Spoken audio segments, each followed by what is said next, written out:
ഹിന്ദു വിശ്വാസത്തിൽപ്പെട്ട ഒരു 70% ആൾക്കാർക്കും കാശിയിലൊന്ന് പോകണം എന്നവരുടെ ഒരു ലക്ഷ്യമാണ്. ഇന്നും നമ്മുടെയൊക്കെ നാട്ടിൻപുറത്ത് ഒരു കൊച്ചുകുട്ടി പോലും അച്ഛനമ്മയോടും വഴക്കിടുമ്പം പറയും, ഓ ഞാനങ്ങ് ഇറങ്ങിപ്പോവാ കാശിക്കോ വല്ലോ എന്ന്. അല്ലെങ്കിൽ അമ്മൂമ്മമാരോ അപ്പൂപ്പന്മാരോ മക്കളോട് അടിയിടുമ്പോൾ പറയും, ഓ ഞാൻ കാശിക്കോ വല്ല അങ്ങ് പോവാന്ന്. അപ്പം കാശി എന്തോ ഒരു ശാശ്വതമായ ഒരു സ്ഥലമാണ്, അല്ലെ എൻ്റെ ഇടമാണ്. തമിഴന്മാർ പറയും, ഞാൻ പോവാ അപ്പാടെ അടുക്ക പോവാന്ന് പറയും. അപ്പ എൻ്റെ അച്ഛൻ. നമ്മുടെ ഈ ഒരു ഭാരതീയ സംസ്കാരത്തിൽ ഈ കേരളം ഇങ്ങേയറ്റം കിടക്കുന്നു, തമിഴ്നാട് ഇങ്ങേയറ്റം കിടക്കുന്നു. എന്നാലും ബ്രിട്ടീഷുകാർ വന്ന് തിരിക്കുന്നതിൻ്റെ മുൻപേ തന്നെ ഈ കാശി എന്ന് പറയുന്നത് ഇത്രയും മഹത്തരമേറിയ ഒരു സ്ഥലമായി നമ്മുടെ ഇടയിലേക്ക് വരാനായിട്ടുള്ള ഒരു കാരണം, നമുക്കെല്ലാം പരദേവത സംസ്കാരമുണ്ട്. പരദേവത എന്തിനാണ്? മനുഷ്യ ജീവിതം നല്ല രീതിയിൽ ജീവിക്കാൻ. നോക്കൂ, മനുഷ്യന് ഈ കാരുണ്യം ഉണ്ടാവുന്നത് തന്നെ ഈശ്വരീയ കൃപ കൊണ്ടാണ്. അല്ലെ മനുഷ്യനെ കൊല്ലുന്ന അളവ് വർദ്ധിക്കും ഈ ലോകത്തിൽ. നമുക്ക് ആരോഗ്യവും ഐശ്വര്യവുമില്ലാത്ത ഒരു ജനതയെ കാണേണ്ടി വരും. ഈ ഒരു താന്ത്രിക സംസ്കാരം അത് ഉണർന്നത് തന്നെ കാശിയിൽ നിന്നാണ്. താന്ത്രികത്തിൻ്റെ ആയിട്ടുള്ള എല്ലാ സംസ്കാരങ്ങളും കാശിയിൽ നിന്നാണ്. കാശിയെക്കുറിച്ച് എനിക്ക് നിങ്ങളോട് പറയാനാണെങ്കിൽ ഒരു 15,000 വർഷത്തെ അറിവുകൾ ഈ തലച്ചോറിൽ കിടപ്പുമുണ്ട്. നമ്മുടെ ഈ ഒരു പരദേവത സംസ്കാരത്തിനെ നമുക്ക് ലഭിച്ചിട്ടുണ്ട്, കുറച്ച് ആൾക്കാർക്കുണ്ട്. എന്നാൽ ഇതൊരു വിശ്വത്തിന് മുഴുവനും ലഭിക്കേണ്ടതാണ്. ഇന്ന് ആ താന്ത്രിക സംസ്കാരങ്ങളെല്ലാം നശിച്ചുപോയി. മത പരിവർത്തനം ചെയ്യാമെന്ന ആൾക്കാർ അവരുടെ മതത്തിന് പ്രചാരണം കൊടുക്കാൻ വന്നപ്പോൾ കള്ളക്കഥകൾക്ക് ആയുസ് കുറവാന്ന് നന്നായി അവർക്കറിയാവുന്നതുകൊണ്ട് അവരാദ്യം മനുഷ്യ അനുഭവങ്ങൾക്ക് ലഭിക്കേണ്ടതായിട്ടുള്ളതിനെയെല്ലാം അവർ നശിപ്പിച്ചു. അവർ മാനത്ത് കള്ളക്കഥകളുണ്ടാക്കി. അപ്പം നമ്മുടെ താന്ത്രിക സംസ്കാരത്തെ അവരാദ്യം തന്നെ നശിപ്പിച്ചു കളഞ്ഞു. കാശിയിലുള്ള സന്യാസിമാരെയും ആശ്രമങ്ങളെയും ആക്രമിക്കാൻ അവർ ശ്രമിച്ചു. അങ്ങനെ നമ്മുടെ കാശിയെക്കുറിച്ചുള്ള പ്രചാരണം തന്നെ ഒരു അഭയകേന്ദ്രത്തെ പോലായി തീർന്നു. അഭയത്തിന് വേണ്ടി മാത്രമായി തീർന്നു. പണ്ടുള്ള ഒരു 200 വർഷം മുൻപുള്ള നമ്മുടെ പ്രാചീനർ അവർ പറയില്ല കാശി ഒരു അഭയകേന്ദ്രമാണെന്നുള്ളത്. സമാധിയിലേക്ക് പോകാൻ വേണ്ടിയുള്ള, കാലത്തെയും സമയത്തെയും ഇല്ലാതാക്കാനായിട്ടുള്ളൊരിടമാണെന്ന് പറയും. എത്ര സത്യമാണ്. ഇന്ന് നിങ്ങൾ ഈ സമയത്ത് ചിന്തിച്ചു നോക്കൂ. ആധുനിക യുഗം, സയൻസ് പ്രൂവ് ചെയ്യുന്നു എല്ലാം ഒരു വൈബ്രേഷനാണ്. ഹയർ വൈബ്രേഷൻ, ലോ വൈബ്രേഷനും. ഹയർ വൈബ്രേഷൻ എന്താണ് സംഭവിക്കുന്നത്? No time, no space. അപ്പോൾ ഇത്രയും ഉയർന്ന ഊർജമുള്ളൊരു കേന്ദ്രത്തിൽ നമ്മൾ സമയത്തിൻ്റെയും കാലത്തിൻ്റെയും ബന്ധനത്തിൽ നിന്ന് വിമോചനപ്പെട്ടു പോകുന്നൊരവസ്ഥ അവിടെ ഉണ്ടെന്നുള്ളത് എത്രയോ നൂറ്റാണ്ടുകൾക്ക് മുമ്പേ നമ്മൾ പറയാൻ തുടങ്ങിയിരിക്കുന്നു. എന്നാൽ നമ്മുടെ സാഹചര്യവും സമയം പോലെയാണ് നമ്മളിതിനെ മനസ്സിലാക്കുന്നതെന്നും നന്നായി എനിക്കറിയാം. നോക്കൂ, കാശിക്ക് നമ്മൾ പോകേണ്ടത് എന്തിനാണ്? കാശി അവിടെ എന്താണ് നമുക്ക് വേണ്ടിയിരിക്കുന്നത്? കാശി എന്നുള്ളതിൻ്റെ വേറൊരു പദം സമാധി എന്നാണ്. കാശിയിലെ വിശ്വനാഥനാണ്. അവിടെ ഒരു കുലമില്ല. അവിടെ നിന്ന് കുലമുണ്ടാവും. പക്ഷെ ഒരിക്കലും അതിന് പ്രത്യേകമായുള്ളൊരു താന്ത്രിക വ്യവസ്ഥയും നിങ്ങളതിന് സ്വീകരിച്ചില്ലെങ്കിൽ പോലും, ഒരു ഉപാസന എടുത്തില്ലെങ്കിൽ പോലും നിങ്ങളെ അത് സ്വാധീനിക്കും. നിങ്ങൾ ഒരു ജീവൻ സാധ്യതയിൽ ഒരു നട്ടൽ നിങ്ങൾക്ക് കിട്ടിയിട്ടുണ്ടെങ്കിൽ ആ സാധ്യതയ്ക്കുള്ള നിങ്ങളിലേക്കത് അതിൻ്റെ ചൈതന്യത്തെ നൽകിയിരിക്കും. വിശ്വത്തിൻ്റെ മുഴുവനും നാഥനായിട്ടുള്ള ആ ഒരിടം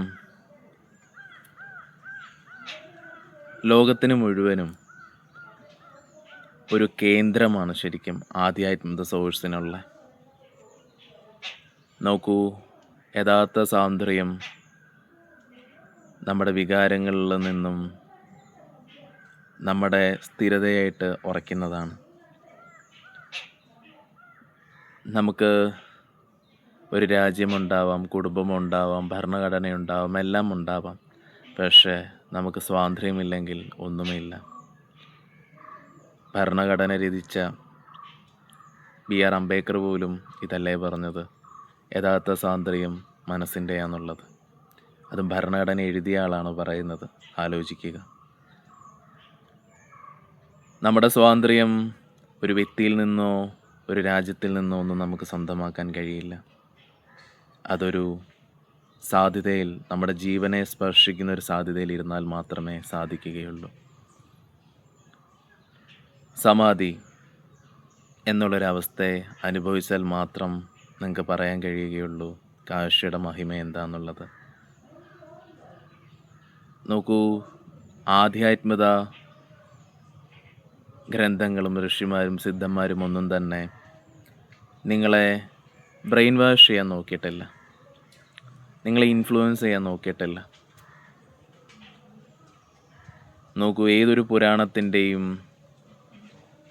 ഒരു സിദ്ധൻ എഴുതിയിരിക്കുന്ന ഗ്രന്ഥങ്ങളുടെയും തുടക്കം തന്നെ പറയുന്നത് എന്താണ്? നിങ്ങളിതിനെയൊന്നും വിശ്വസിക്കരുത്. വിശ്വസിച്ചാൽ നിങ്ങളൊരു സീക്കറല്ല. നിങ്ങൾക്കിതിലെല്ലാം അനുഭവം ഉറച്ചാൽ മാത്രം നിങ്ങളിതിനെ ഉറയ്ക്കുക എന്നുള്ളത് മാത്രം. അപ്പോൾ നമ്മളിവിടെ പ്രാധാന്യം കൊടുക്കുന്നത് അനുഭവങ്ങൾക്കാണ്. കാശിയുടെ മറ്റൊരു പദം മരണം എന്നുള്ളതാണ്.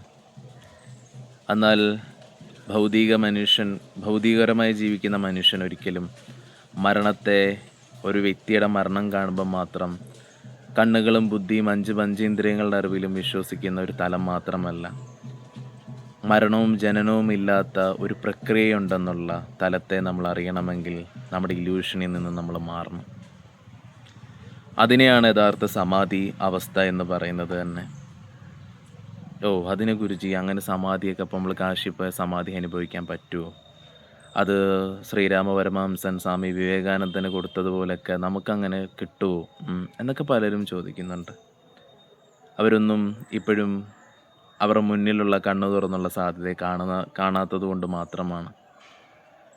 ശ്രീരാമ പരമഹംസൻ ചിലപ്പം 1000 കണക്കിന് ആൾക്കാർക്ക് സമാധി അവസ്ഥയിൽ ഇരുത്തിയിട്ടുണ്ട്, അല്ല സമാധി സ്ഥിതി അനുഭവിപ്പിച്ചിട്ടുണ്ട്.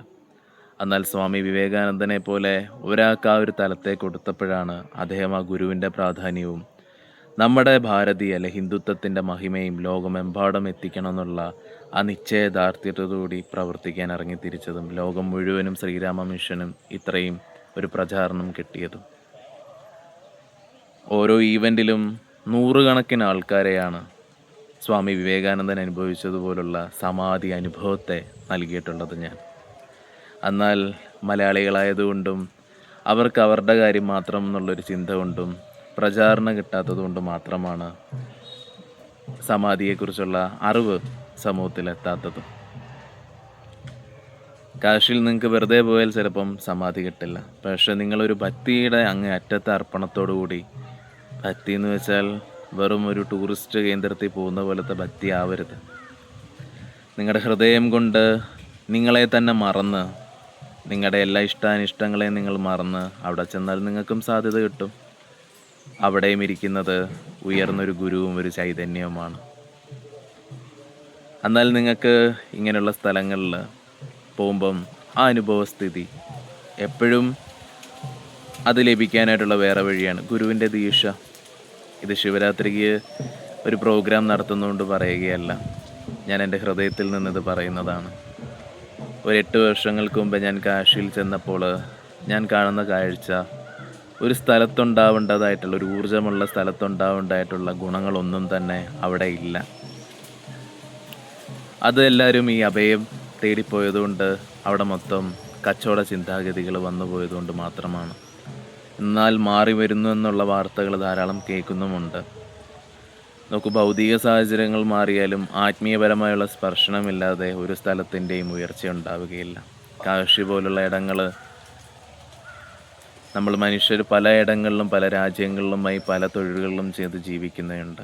പക്ഷേ ജീവനെക്കുറിച്ചുള്ള തിരിച്ചറിവ് അറിയണമെങ്കിൽ, ജീവൻ എന്താണെന്ന് മനസ്സിലാക്കണമെങ്കിൽ ഈ ഒരിടത്തിന് തരാൻ കഴിയുന്ന ഒരു സാധ്യത വളരെ വലുതാണ്. സമാധി എന്നുള്ള പൂർണ്ണസ്ഥിതി അനുഭവിച്ചറിയാനും ജീവമുക്തനാവാനും പറ്റുന്നൊരിടമാണ് കാശി വിശ്വനാഥ ക്ഷേത്രം. നമസ്കാരം.